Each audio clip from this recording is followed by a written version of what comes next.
Les poissons, ils ont comme pollution, ils ont du méthylmercure. Donc le mercure, c'est une pollution qui vient des usines,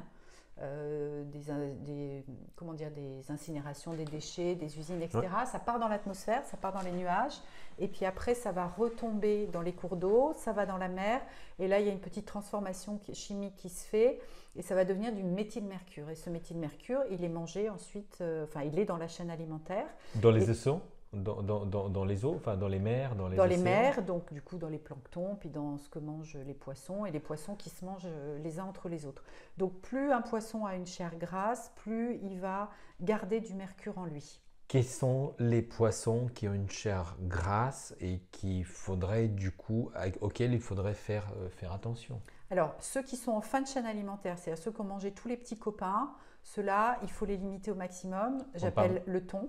le thon, Une fois par mois, un steak de thon, 150 grammes, une fois par mois, pas plus. pas plus. Donc le thon, L'espadon, d'accord. voilà, l'espadon, j'en parle aussi maintenant, j'en parlais jamais avant parce que je me suis rendu compte que dans plein de plats du jour, dans des brasseries, il y a des trucs avec de l'espadon. Bah, l'espadon, il est aussi super pollué, donc une, deux fois par mois, pas plus. Et ensuite, on a tous les poissons dont on a besoin pour notre organisme. C'est là où ça devient compliqué parce qu'ils vont nous apporter aussi des oméga 3, de l'iode, du zinc, du phosphore. C'est toute la famille des poissons comme les sardines, les maquereaux, J'en le achète flétan, régulièrement les dans les saumons, conserves. etc. Moi, j'en Voilà. achète régulièrement Ouais. dans les conserves, à l'huile d'olive, nature. Et alors? Voilà. Et ben en fait, aujourd'hui, on est obligé de raisonner en bénéfice-risque par rapport à la pollution de notre monde. Donc, bénéfice, on en a besoin parce que, Tout à par fait. exemple, les oméga 3, notre corps, il ne les fabrique pas. Oui. Ça ne vient que par l'alimentation.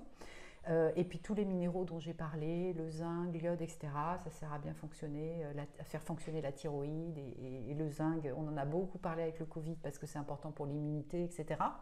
Donc, on raisonne en fait, on raisonne en termes de risques et de bénéfices.